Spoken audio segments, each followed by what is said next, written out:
año litúrgico de don Próspero Gueranger, sábado de la tercera semana de Cuaresma. La estación se celebra en la iglesia de Santa Susana, virgen romana y mártir. La razón que motivó el escoger esta iglesia es la lectura que se hace hoy de la historia de la casta Susana, hija de Elcias, que la iglesia pone para que sirva de imitación a los cristianos. Colecta. Suplicarnos te, oh Dios omnipotente, hagas que los que, afligiendo su carne, se abstienen de alimento, siguiendo la justicia, ayuden también de pecado, por el Señor. Epístola. Lección del profeta Daniel. En aquellos días había un varón que habitaba en Babilonia, y se llamaba Joaquín, y tomó por esposa a una mujer llamada Susana, hija de Elcías, hermosa en extremo, y temerosa de Dios, pues sus padres, que eran justos, educaron a su hija según la ley de Moisés, y era Joaquín hombre muy rico, y poseía un jardín cerca de su casa, y se reunían con él los judíos, porque era él más respetable de todos. Y en aquel año fueron nombrados jueces del pueblo dos ancianos, de los cuales dijo el Señor, que la iniquidad salió de Babilonia, de los ancianos jueces, que parecían regir al pueblo. Estos frecuentaban la casa de Joaquín, y acudían a ellos todos cuanto tenían pleitos, y cuando se iba al pueblo, a mediodía entraba Susana, se paseaba por el jardín de su marido, y los viejos la veían todos los días entrar y pasearse, y se encendieron en concupiscencia de ella, y perdieron el juicio, y apartaron sus ojos para no ver el cielo, ni acordarse de los justos juicios. Y aconteció que, espiando la ocasión oportuna, entró ella, como los días anteriores, con dos doncellas suyas, y quiso lavarse en el jardín, porque hacía calor, y no había allí nadie, fuera de los dos viejos escondidos, que la contemplaban. Dijo pues a las doncellas: Traedme aceite y ungüentos, y cerrad las puertas del jardín, para que me lave. Y cuando salieron las doncellas, se levantaron los dos viejos, y corrieron hacia ella, y dijeron: Mira, las puertas del jardín están cerradas, y nadie nos ve, y nosotros te deseamos. Por lo tanto, condesciende con nosotros, y cede a nuestros deseos, porque, si no quisieres, testificaremos contra ti, diciendo que estuvo contigo un joven, y que, por esa causa, despediste a tus doncellas. Gimió Susana y dijo: Angustias me cercan por todas partes, porque si hiciere esto, seré mi muerte, y si no lo hiciere, no escaparé de vuestras manos. Pero es mejor para mí caer en vuestras manos, sin hacerlo, que pecar en presencia del Señor. Y dio Susana un fuerte grito, y gritaron también los viejos contra ella. Y corrió una a las puertas del jardín, y abrió. Y cuando los criados oyeron el grito en el jardín, irrumpieron por el postigo para ver qué era. Mas cuando hablaron los viejos, se avergonzaron muchísimo los siervos, porque nunca se había dicho cosa semejante de Susana. Y llegó el día siguiente, y habiendo ido el pueblo a Joaquín su marido, fueron también los dos viejos, llenos de perversa intención contra Susana, para matarla, y dijeron delante del pueblo: Enviad por Susana, hija de Elcías, mujer de Joaquín. Y al punto enviaron por ella, y vino con sus padres e hijos, y todos los parientes, y lloraban los suyos, y todos los que la conocían. Y, levantándose los dos viejos en medio del pueblo, pusieron sus manos sobre su cabeza. Ella, llorando, miró el cielo, pues su corazón tenía confianza en el Señor. Y dijeron los viejos: Cuando nos paseábamos en el jardín solos, entre esta con dos doncellas, y cerró las puertas del jardín, y despidió a las doncellas, y vino a ella un joven que estaba escondido, y pecó con ella. Y nosotros, que nos hallábamos escondidos en un rincón del jardín, al ver la iniquidad, corrimos a ellos, y le vimos pecando a los dos, y a él no pudimos prenderle, porque era más fuerte que nosotros, y abriendo las puertas escapó. Pero habiendo prendido a ésta, le preguntamos quién era el mancebo, y no quiso decírnoslo. Somos testigos de esto. Creyóles la multitud, como a ancianos, y como a jueces del pueblo, y la condenaron a muerte. Mas Susana exclamó con gran voz, y dijo: Eterno Dios, que conoces las cosas escondidas, que lo sabes todo antes de que suceda. Tú sabes que han levantado contra mí falso testimonio, y he aquí que muero, sin haber hecho nada de lo que éstos han inventado maliciosamente contra mí. Y oyó el Señor su voz, Y cuando era llevada a la muerte, suscitó el Señor el Espíritu Santo de un joven llamado Daniel, y exclamó con gran voz: Limpio estoy yo de la sangre de ésta. Y vuelto a él, todo el pueblo dijo: ¿Qué significa eso que has dicho? Y él, poniéndose en medio de ellos, dijo: ¿Sois tan fatuos, oh hijos de Israel, que sin juzgar ni conocer la verdad, habéis condenado a una hija de Israel? Volver a juzgar, porque han levantado contra ella falso testimonio. Volvióse pues el pueblo con presteza, y díjoles Daniel: Separadlos lejos al uno del otro, y yo les juzgaré. Y cuando estuvieron separados el uno del otro, llamó uno de ellos, y le dijo: Inventarado de días malos, ahora se descubrirán los pecados que has obrado hasta aquí, pronunciando sentencias injustas, oprimiendo a los inocentes y absolviendo a los culpables, a pesar de decir el Señor: No matarás al inocente y al justo. Ahora pues, si la viste, di bajo qué árbol le viste hablar entre sí. Y él dijo: Bajo un lentisco.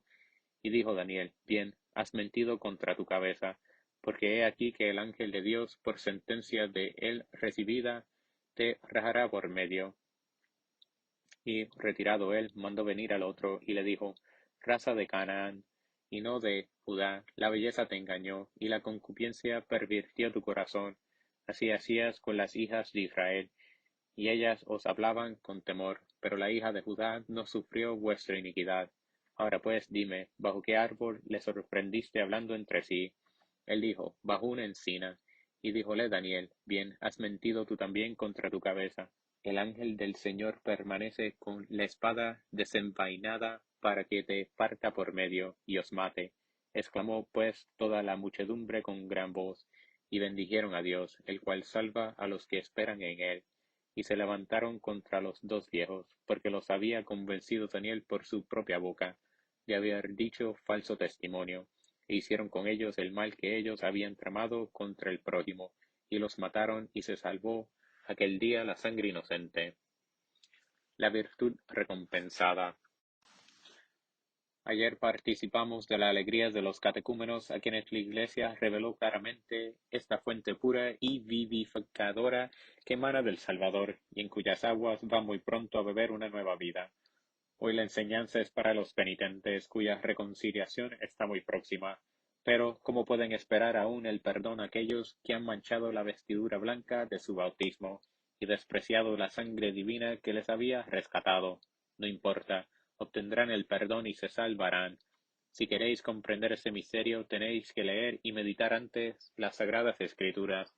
En ellas aprenderéis cómo para el hombre hay una salvación que tiene su origen en la justicia y otra en la misericordia. Hoy tenemos ante nuestra presencia ejemplos de ambas clases.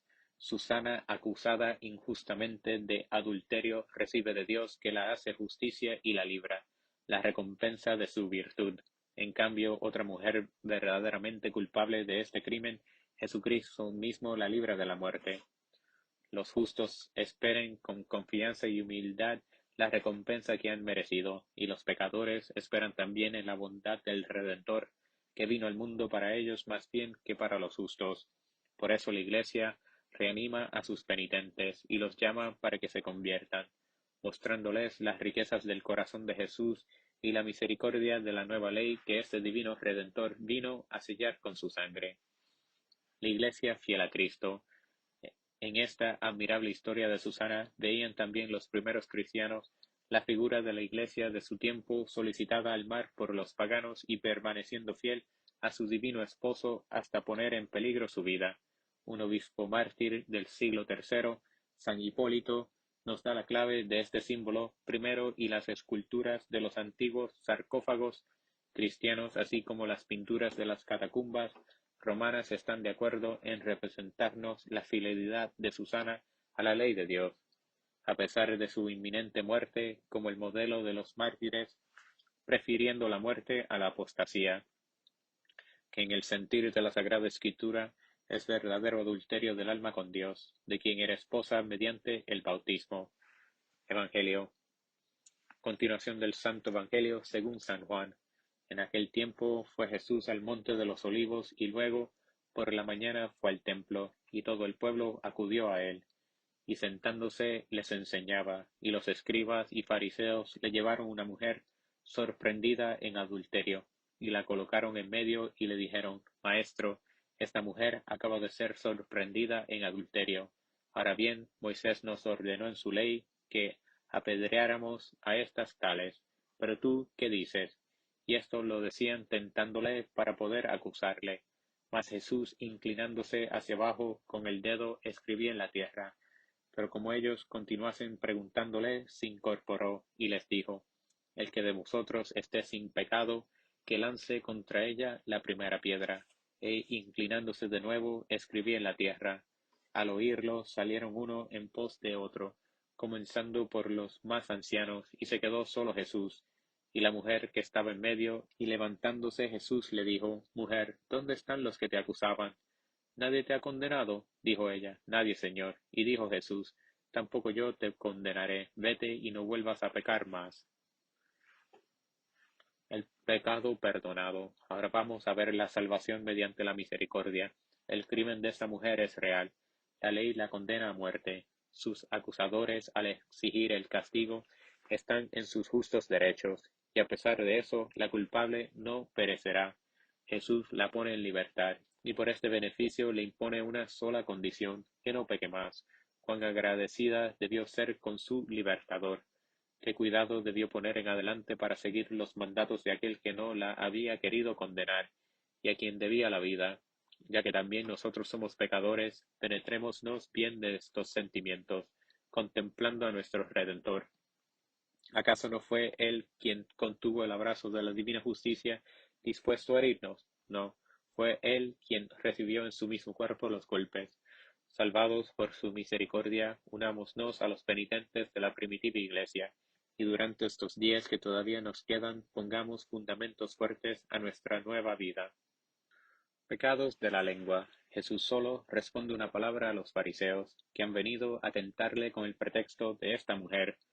Por esta palabra lacónica nosotros la debemos tener en sumo respeto y veneración, porque manifiesta la conmiseración del Divino Salvador con esta pecadora que se halla avergonzada ante su presencia, y tiene también una lección práctica para nosotros.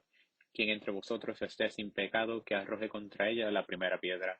Durante este tiempo de reparación y penitencia, examinémonos de las murmuraciones de que nos hemos hecho reos para con el prójimo. Estos pecados de la lengua, de que tan poco caso se hace, se olvidan tan pronto, porque emanan, por decirlo así, de la fuente. Si se guardara la palabra del Salvador como se debe, en lo íntimo de nuestro corazón, si antes de hablar hubiéramos visto nuestras flaquezas. ¿No es cierto que jamás hubiéramos tenido valor para atacar la conducta del prójimo, revelar sus faltas, juzgar hasta sus pensamientos e intenciones? Pongamos cuidado en adelante. Jesús conocía la vida de los acusadores de esta mujer. La consideramos finalmente. La nuestra la conoce hasta en sus más mínimos detalles. Pobres de nosotros si no somos indulgentes con nuestros hermanos. Consideremos finalmente la malicia de los enemigos del Salvador y la deslealtad con que le arman un lazo. Si habla en favor de la vida de esta mujer, le acusarán de que desprecia la ley de Moisés, que manda lapidarla. Si responde conforme este mandado en la ley, le entregarán al pueblo como un hombre cruel y sanguinario. Jesús, con su celestial prudencia, sale vencedor de sus ardidez. Nosotros debemos aprender de aquí que suerte le está reservada el día en que, viéndose cogido entre sus manos, ya no opondrá a sus calumnias y ultrajes, sino que guardará silencio, y la paciencia de una víctima condenada a muerte. Oración. Alarga, Señor, a tus fieles la diestra de tu celestial auxilio, para que te busquen de todo corazón y merezcan alcanzar lo que justamente piden. Por Jesucristo nuestro Señor. Amén.